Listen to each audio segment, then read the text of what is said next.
So let's read this question. The question says 6 charges are placed around a regular hexagon of side length A as shown in the figure. 5 of them have charge Q and the remaining one has charge X. The perpendicular forum of each charge of the nearest hexagon side passes through the center O of the hexagon and is bisected by the side. Which of the following statement is are correct in SI units? Option first, when x is equal to q, the magnitude of the electric field at O is 0. Option second, when x is equal to minus q, the magnitude of the electric field at O is q by 6 pi epsilon naught a square. Option third, when x is equal to 2q, the potential at O is 7q by 4 under root 3 pi epsilon naught a.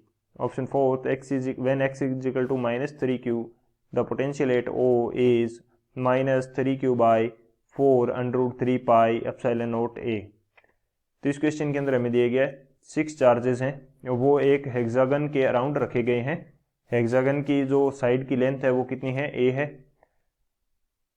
5 position पे जो charge हैं वो हमें दे रखे हैं q और 6 position पे जो चार्ज है वो x है। हमें बोल रखा है कि ये जो चार्ज हैं ये एक दूसरे के जस्ट अपोजिट रखे गए हैं और इनको मिलाने वाली लाइन जो है वो सेंटर से पास होती है और हेक्सागन की जो साइड है उसको 2 इक्वल पार्ट में डिवाइड करती है। तो according to the given option हमें करेक्ट ऑप्शन चूज करना है। तो बात करते हैं की कंसेप्ट की। की कंसेप्ट की यदि बात करें तो इस क्वेश्चन के लिए क्या की कंसेप्ट यूज होगा।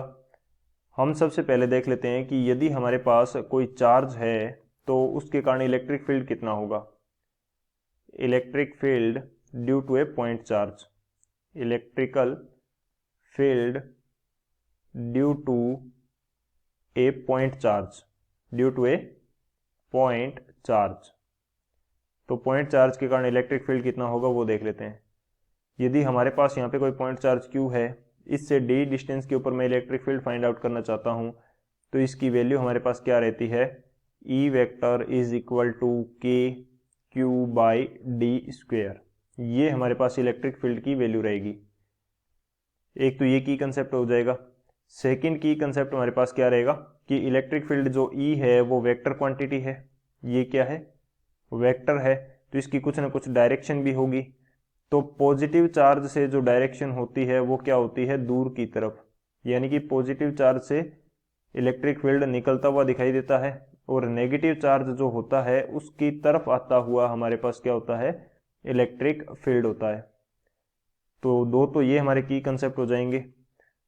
तीसरा की कंसेप्ट हमारे पास क्या होगा कि किसी पॉइंट चार्ज के कारण पोटेंशियल कितना होता है वो भी देख लेते हैं। Potential due to a point charge, potential due to a point charge. Same मेरे पास कोई क्यू चार्ज है, इससे d डिस्टेंस के ऊपर मैं पोटेंशियल फाइंड आउट करना चाहता हूं, तो v की जो वैल्यू होती है वो हमारे पास रहेगी के क्यू बाई डी। ये हमारा क्या रहेगा, पोटेंशियल रहेगा। तो ये 3 की कंसेप्ट हो जाएंगे। इन तीनों की कंसेप्ट की हेल्प से इस क्वेश्चन को सॉल्व करते हैं। सॉल्यूशन की यदि बात की जाए तो सॉल्यूशन हमारे पास क्या होगा इस क्वेश्चन के लिए वो देख लेते हैं हम लोग। तो ये हमें एक फिगर शो किया गया है क्वेश्चन के अंदर। फर्स्ट हमें बोला गया है कि जब x हमारे पास q है तो सेंटर के ऊपर जो इलेक्ट्रिक फील्ड होगा वो 0 होगा। ये हमें क्वेश्चन के अंदर दे रखा है, तो वो हम चेक कर लेते हैं। यहाँ पे हमारे पास क्या है, x की जगह हमारे पास पॉजिटिव q चार्ज है। तो एक बार यदि इन चार्जेस को ध्यान से देखा जाए तो ये सभी चार्जेस एक दूसरे के अपोजिट हैं, यानी कि प्रत्येक चार्ज के अपोजिट में हमें एक चार्ज मिल रहा है और इनको जोड़ने वाली लाइन जो है सेंटर से पास आउट कर रही है। तो हमने की कंसेप्ट के अंदर देखा था कि पॉजिटिव चार्ज के कारण हमारे पास क्या होता है कि जो फील्ड होता है वो पॉजिटिव चार्ज से दूर की तरफ होता है। तो पॉजिटिव चार्ज से दूर की तरफ, तो इस डायरेक्शन में होगा इसके कारण, और इस डायरेक्शन में होगा इसके कारण, इस डायरेक्शन में होगा इसके कारण, इस डायरेक्शन में इसके कारण, सभी के कारण एक दूसरे के अपोजिट में हमें इलेक्ट्रिक फील्ड मिल रहा है। तो ये जो डिस्टेंस है इस एक चार्ज की सेंटर से, वो मैं मान लेता हूँ कि d है। तो एक चार्ज के कारण हमारे पास इलेक्ट्रिक फील्ड कितना आएगा, वो आ जाएगा हमारे पास KQ/d²। लेकिन इसके अपोजिट में भी सेम d डिस्टेंस के ऊपर एक चार्ज है जो कि इसके अपोजिट डायरेक्शन के अंदर हमें क्या दे रहा है, इलेक्ट्रिक फील्ड दे रहा है, वो भी KQ/d² वैल्यू का। तो ये सभी चार्जेस एक दूसरे को कैंसिल आउट कर देंगे। तो कैंसिल आउट करने के कारण जो सेंटर है उसके ऊपर नेट इलेक्ट्रिक फील्ड कितना आ जाएगा, वो हमारे पास आ जाएगा 0। तो मैं यहाँ पे लिख देता हूँ all electric fields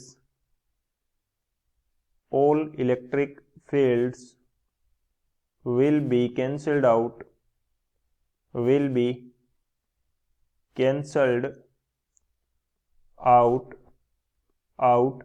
due to symmetry। तो सिमेट्री के कारण एक दूसरे को कैंसिल आउट कर देंगे।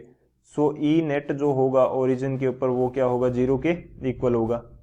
तो यहां से हमारा फर्स्ट स्टेटमेंट जो ए है वो तो करेक्ट हो जाता है। सेकंड स्टेटमेंट के अंदर हमें क्या बोल रखा है, सेकंड स्टेटमेंट के अंदर हमें बोल रखा है कि जब x की वैल्यू -q के इक्वल है तो इलेक्ट्रिक फील्ड जो होगा ओ के ऊपर वो क्या होगा, Q/6πε0a²। ये हमें सेकंड के अंदर बोल रखा है। बी के अंदर हमें क्या बोल रखा है कि x की वैल्यू -q के इक्वल है, तो ई नोट जो है यानी कि EO है वो हमें फाइंड आउट करना है। तो एक चीज तो हमें ये समझ में आ गई।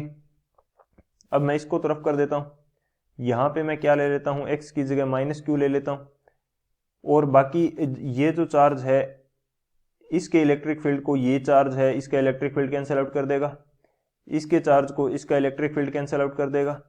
बचे हमारे पास चार्ज कौन से, पॉजिटिव q और नेगेटिव q। तो इनको तो मैं क्या कर देता हूं, रफ कर देता हूं। इनको मैंने क्या कर दिया, रफ कर दिया। अभी हमारे पास चार्जेस कौन से बचे, कैपिटल Q और ये नीचे वाला -q। एक तो ये चार्ज बचा और एक ये चार्ज बचा। बाकी के द्वारा जो इलेक्ट्रिक फील्ड जनरेट हो रहा था वो क्या हो गया, कैंसिल आउट हो गया।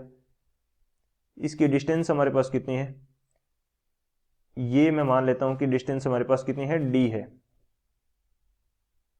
यानी कि इस सेंटर से इस जो हमारे पास साइड है पॉलीगन की उसकी डिस्टेंस d है, उसकी डिस्टेंस d है, और इतनी ही डिस्टेंस पे ये आगे रखा हुआ है। ये हमें क्वेश्चन के अंदर फिगर के अंदर शो कर रखा है कि ये दोनों डिस्टेंसेस इक्वल है। पॉजिटिव q के कारण हमारे पास इलेक्ट्रिक फील्ड किस डायरेक्शन के अंदर होगा, इस डायरेक्शन के अंदर, और नेगेटिव q के कारण किस डायरेक्शन के अंदर होगा, इस डायरेक्शन के अंदर, यानी कि नेगेटिव q की तरफ होगा। तो ये दोनों क्या हो जाएंगे, जुड़ जाएंगे। तो ओरिजिन के ऊपर जो हमारा इलेक्ट्रिक फील्ड होगा वो किसके कारण होगा, E due to positive q charge plus E due to negative q charge. ये दोनों क्या हो जाएंगे, कंबाइन हो जाएंगे क्योंकि सेम डायरेक्शन के अंदर आ रहे हैं। और एक के कारण वैल्यू हमारे पास कितनी है, KQ/d²। सॉरी, वो पहले हमने d इस पूरे को माना था, लेकिन इस पर क्या हो जाएगा, ये हमारे पास हो जाएगा एक के कारण तो हो जाएगा KQ/d की जगह क्या आ जाएगा, इस बार 2d आ जाएगा, 2d², क्योंकि डिस्टेंस क्या है चार्ज की, यहाँ से d और d 2d है, और दो चार्जेस हो जाएंगे। तो ये वैल्यू हमारे पास आ जाएगी 2KQ/4d², यानी कि KQ/2d², ये वैल्यू हमारे पास आ जाएगी। अब हमें जस्ट यहाँ पे क्या पुट करना है कि ये जो वैल्यू है d की वो पुट करनी है। हमें ये पता है कि चार्ज को जब सेंटर से हम जोड़ते हैं तो ये जो साइड है इस पॉलीगन की ये 2 पार्ट्स में डिवाइड हो जाती है, 2 पार्ट्स के अंदर क्या हो जाती है, डिवाइड हो जाती है। ये कंडीशन है हमारे पास। यानी कि इसको यदि मैं यहाँ से रफ कर दूं और यहाँ पे लिख दूं a/2, और ये लेंथ भी कितनी है, a/2, और ये एंगल हमारे पास कितना होगा, ये हमारे पास हेक्सागन है, तो ये पूरा एंगल हमारे पास कितना है, 60 डिग्री का। तो ये एंगल हमारे पास कितना हो जाएगा, 30 डिग्री। ये एंगल 30 डिग्री है, तो यहाँ पे जो d है, d की वैल्यू हमारे पास कितनी आ जाएगी, ये कितनी आ जाएगी, अप्लाई की है तो d की वैल्यू क्या आ जाएगी, a cos 30 डिग्री आ जाएगी। तो अब d की जगह मैं a cos 30 डिग्री पुट कर देता हूँ। तो ओरिजिन पे हमारे पास कितना आ रहा था, ओरिजिन पे इलेक्ट्रिक फील्ड हमारे पास आ रहा था के क्यू बाई 2d²। डी की वैल्यू मेरे पास कितनी है, ए कोस 30 डिग्री। ए कोस 30 डिग्री की वैल्यू कितनी होती है, √3/2, √3/2 होती है। तो ये मैं पुट कर देता हूँ यहाँ पे, तो ये मेरे पास डी की वैल्यू आ जाएगी। और d² है तो ये मेरा कितना आ जाएगा, 3a²/4। तो यहाँ पे मेरे पास बच जाएगा, कितना बच जाएगा, k की वैल्यू मैं पुट कर देता हूँ 1/4πε0। ऊपर बच जाएगा 4q, नीचे बच जाएगा 6a², 4 से 4 कैंसिल आउट। तो ये मेरे पास बच जाएगा q/6πε0a²। ये आ रहा है मेरे पास। तो क्वेश्चन के अंदर हमें क्या दे रखा है, क्वेश्चन के अंदर हमें दे रखा है q/6πε0a², q/6πε0a²। तो बी जो ऑप्शन है वो भी मेरा क्या है, करेक्ट है। बी भी मेरा करेक्ट है। सी के अंदर अब मेरे को दे रखा है कि यदि x की वैल्यू 2q के इक्वल है तो पोटेंशियल जो होगा ओरिजिन के ऊपर वो कितना हो जाएगा, 7q/4 √3πε0a। तो ये मेरे को फाइंड आउट करना है। तो देखते हैं इसको। तो सी के अंदर मेरे को क्या दे रखा है कि x की वैल्यू 2q है, तो ओरिजिन के ऊपर मेरे को क्या फाइंड आउट करना है, पोटेंशियल फाइंड आउट करना है। x की वैल्यू क्या है, 2q है। तो यहाँ से डिस्टेंस मेरे पास आ रही है, प्रत्येक चार्ज की सेंटर से डिस्टेंस कितनी है, 2d है। चार्ज की सेंटर से डिस्टेंस मेरे पास कितनी है, 2d। ओके, तो यहाँ से अब एक चीज़ मेरे को ये पता होनी चाहिए कि जो v है वो स्केलर क्वांटिटी है। तो ओरिजिन के ऊपर जो v निकालूंगा मैं वो सभी चार्जेस के कारण होगा। तो इसमें 5 चार्जेस तो मेरे पास सेम है और उनकी डिस्टेंस भी सेम है, तो उनके कारण मेरे पास पोटेंशियल क्या आएगा, सेम आएगा। तो इसको मैं 5 से मल्टीप्लाई करके लिख देता हूँ सीधा ही, 5। और एक चार्ज के कारण कितना आता है, k/q/d। d की वैल्यू क्या है, 2d। d की वैल्यू तो मेरे पास 2d है। और एक चार्ज की वैल्यू मेरे पास कितनी है, वो है मेरे पास k × 2q, और डिस्टेंस इसकी भी 2d है। तो सभी चार्जेस के कारण जो पोटेंशियल है उनका सम आ जाएगा यहाँ पे। तो इसको सोल्व करते हैं तो ये वैल्यू हमारे पास आएगी 7kq/2d, 7kq/2d। तो k की वैल्यू क्या रखते हैं, 1/4πε0, और यहाँ पे आ जाएगा 7q और 2, और d की वैल्यू हमने कितनी फाइंड आउट की है, d की वैल्यू हमने फाइंड आउट की है √3a/2। तो √3a और 2 चला जाएगा ऊपर। तो कुछ इस प्रकार का कंडीशन होगा हमारे पास कि 7q/4 √3πε0a, ये मेरे पास ओरिजिन के ऊपर क्या आएगा, पोटेंशियल आ जाएगा। तो चेक कर लेते हैं क्या ये सेम दिया गया है हमें। तो हमें दे रखा 7q/4 √3πε0a। तो जो सी है मेरा वो भी क्या है, करेक्ट है। सी जो है वो भी मेरा करेक्ट है। डी में मेरे को क्या दे रखा है, डी में दे रखा है कि x की वैल्यू यदि -3q के इक्वल है तो पोटेंशियल जो होगा ओरिजिन के ऊपर वो कितना होगा, वो हमें फाइंड आउट करना है। तो मैं फाइंड आउट करता हूं, जब x की वैल्यू क्या है, -3q। डी के अंदर हमें दे रखा है कि x की वैल्यू किसके इक्वल है, -3q के।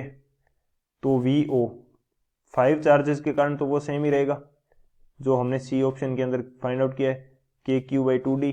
और एक चार्ज है वो -3q हो गया, तो यहाँ पे क्या हो जाएगा, -3kq/2d।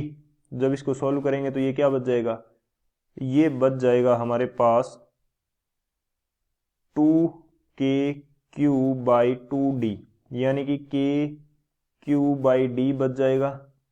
और k की वैल्यू जब मैं पुट कर दूंगा तो ये हो जाएगा 1/4πε0। q और d की वैल्यू मैं पुट करूंगा तो ये मेरे पास है 3√3a/2। तो इसको सोल्व करने पे हमारे पास वैल्यू कितनी आएगी, ये वैल्यू हमारे पास आएगी q/2√3πε0। तो मैं इसको डायरेक्टली यहाँ से रफ करके क्या कर देता हूँ, लिख देता हूँ, वैल्यू क्या आएगी, q/2√3πε0a। तो ये तो शायद हमारा मैच नहीं कर रहा है डी ऑप्शन से। तो डी ऑप्शन में कुछ और वैल्यू दी गई है, तो डी तो हमारा इनकरेक्ट है, बाकी 3 हमारे करेक्ट हैं। तो करेक्ट ऑप्शन कौन से होंगे, A, B and C. So option A, B and C are the final answer. I hope you understood it well. Best of luck. Thank you.